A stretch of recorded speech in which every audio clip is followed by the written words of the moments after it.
jauh lebih panjang dibandingkan kehidupan di dunia. Nabi SAW bersabda, a'maru ummati baina sittina wa sab'in, bahwa usia umatku itu hanya berkisar 60-70 tahun saja. Sedikit yang lewat 70 tahun. Kalaupun ada usia yang sampai 100 tahun, itu sedikit sekali.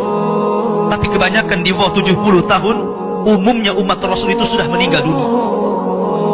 Tetapi ketika orang masuk ke dalam kuburan, usia dia di kuburan sampai kiamat ditegakkan itu panjang sekali. Anda bisa bayangkan, orang yang meninggal sejak zaman Nabi Adam sampai hari ini kiamat tidak dibangkit-bangkitkan, menunjukkan bahwa kehidupan kuburan jauh lebih panjang dibandingkan kehidupan dunia. Dari sinilah maka wajar seorang mukmin harus takut dengan kehidupan kuburan. Ma'asyiral muslimin yang dimuliakan Allah Azza wa Jalla.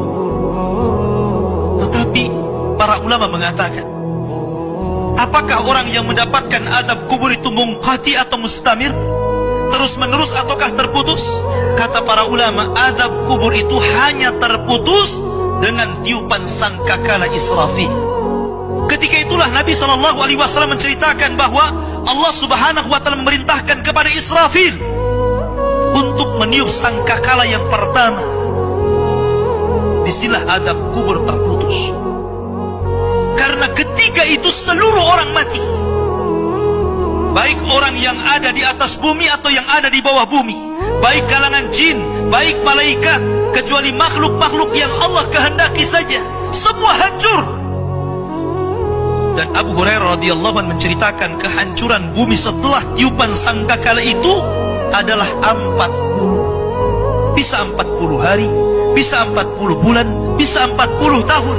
Yang jelas Allah hancurkan bumi ini. Allah luapkan lautan ke daratan. Allah jatuhkan bintang.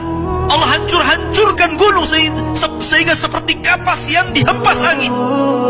Itulah yang disebut dengan kehancuran alam atau hari kiamat. Baru setelah kemudian bumi tidak bulat lagi, tapi bumi terhampar.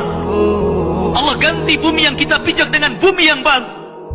Itulah yang disebut dengan padang mahsyar. Maka disitulah Allah Subhanahu wa Ta'ala memerintahkan Israfil untuk meniup sangkakala kebangkitan. Yang kedua kalinya Israfil pun kemudian meniup sangkakala. Maka dari situlah manusia keluar dari perut bumi. Wa akhrajatil ardu athqalaha. Allah keluarkan beban-beban beratnya. Disitulah orang-orang yang beriman, ketika mereka muncul dari kuburan, maka mereka akan berkumpul dengan keluarganya. Allah mengatakan, alladzina amanu wattaba'athum dzurriyyatuhum biimanin alhaqna bihim dzurriyyatuhum.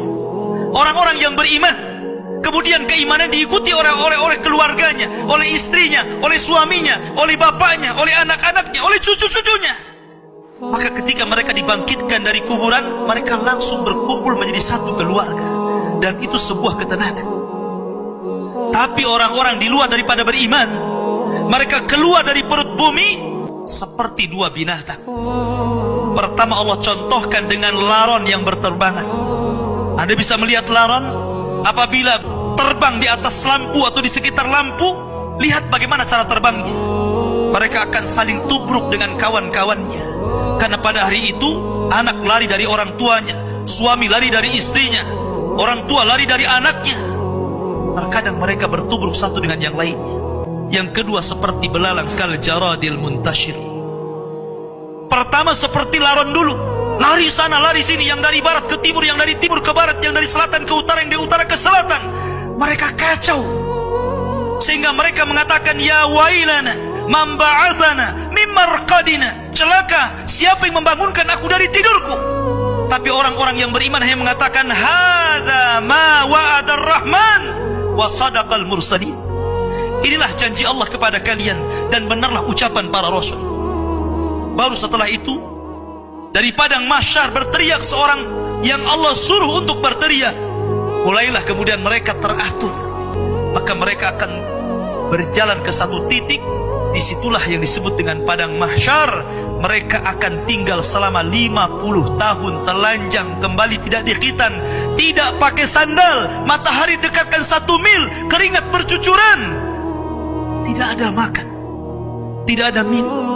Mereka berdiri 50 tahun.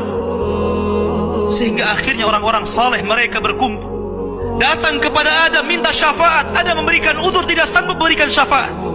Kata Adam, datanglah kalian kepada Nuh, karena dia rasul pertama dalam Islam, rasul pertama setelah aku. Maka mereka pun kemudian datang kepada Nuh. Nuh pun memberikan udzur, datanglah kalian kepada Ibrahim, karena dia Khalilur Rahman. Maka mereka datang kepada Ibrahim. Kata Ibrahim, aku tidak sanggup berikan syafaat, datanglah kalian kepada Musa, karena dia Kalimur Rahman. Ketika mereka datang kepada Musa, kata Musa, datanglah kepada Isa.